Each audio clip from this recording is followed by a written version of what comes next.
ఎంతో మాధుర్యం ఉంది కదా. తేనెలొలుగు భాష మన తెలుగు భాష, అమ్మదనం నిండిన కమ్మనైన భాష మన తెలుగు భాష. ఆగస్టు 29 ఈ తేదీకి ఒక ప్రత్యేకత ఉంది. వ్యవహారిక భాష ఉద్యమకర్త అయిన గిడుగు వెంకట రామమూర్తి పంతులు గారి పుట్టినరోజు ఈ రోజు. గ్రాంధిక భాషలలో ఉండే పాఠ్యాంశాలను వాడుక భాషలోకి మార్చాలని ఎంతగానో కృషి చేసిన వారు గిడుగు వెంకట రామమూర్తి పంతులు గారు. తెలుగు భాషకు ఆయన చేసిన కృషి చిరస్మరణీయం. ప్రతి విద్యార్థికి సులువైన పద్ధతిలో పాఠ్యాంశాలు ఉండాలని అనుకొని, మనం ఇంట్లో మాట్లాడే భాష, బడిలో మాట్లాడే భాష వేరు వేరుగా ఎందుకు ఉండాలని అనుకొని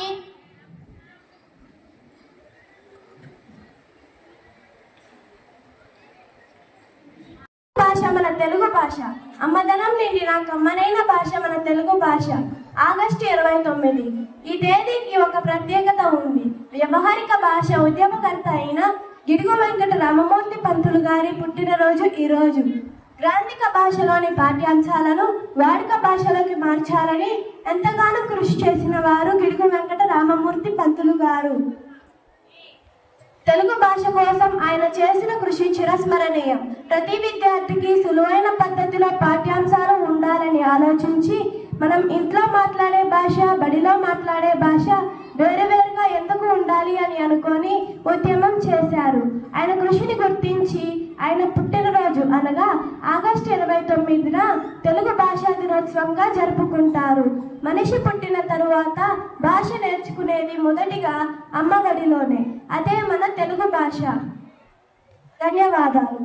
పర్వతాలపేటలో ఆగస్టు 29, 1863న జన్మించారు. మనిషి జీవితంలో మొదటి నేర్చుకునే భాష మాతృభాష. మనమందరము అమ్మఒడిలో నేర్చుకునే భాష మాతృభాష.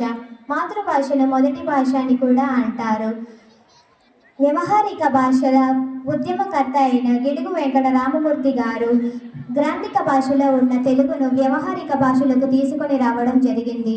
మనం మాట్లాడే భాష, రాసే భాష ఒకటేలా ఉండాలని ఎంతో కృషి చేశారు. మన తెలుగు భాషలో ఉన్న పద్యాలు, గేయాలు, కవితలు, ఛందస్సు మొదలైనవి. అందుకే అన్నారు శ్రీకృష్ణదేవరాయలు, దేశ భాషలందు తెలుగు లెస్స. దీనిని బట్టి తెలుస్తుంది మన తెలుగు భాష యొక్క గొప్పతనం. ధన్యవాదములు.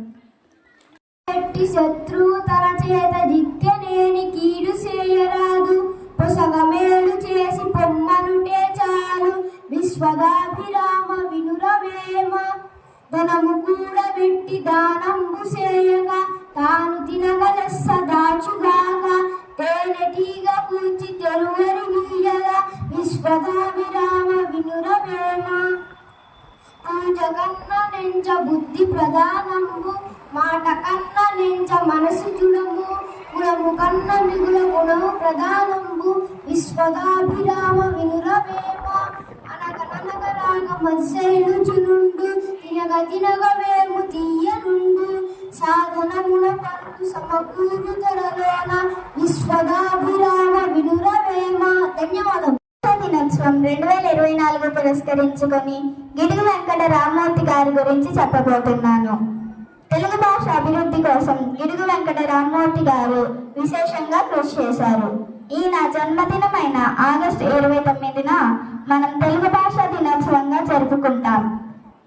రామమూర్తి గారు 1863వ సంవత్సరం ఆగస్టు 29న మద్రాసు ప్రావిన్స్లోని గంజాం జిల్లా అనగా నేటి శ్రీకాకుళం జిల్లాకు చెందిన పర్వతాలపేటలో జన్మించారు. ఈయన తండ్రి వీర్రాజు, తల్లి వెంకమ్మ. రామమూర్తి గారు చదువుకునే రోజుల్లో గురజాడ అప్పారావు గారు సహాధ్యాయి. తెలుగు భాష ఉద్యమ పితామహుడు అయిన రామమూర్తి గారు గ్రాంధిక భాషలో ఉన్న తెలుగు వచనాన్ని ప్రజావాడుక భాషలోకి తీసుకువచ్చారు. సవర భాష నేర్చుకొని సొంత డబ్బులతో సవర వాళ్లకు వాళ్ళ భాషలోనే పాఠాలు చెప్పే ఏర్పాట్లు చేశారు. ఈయన ఉన్నత పాఠశాలలో చరిత్ర పాఠాలు చెప్పే రోజుల్లోనే శాసనాల లిపిని స్వతంత్రంగా చదివి నేర్చుకున్నారు. ధన్యవాదములు.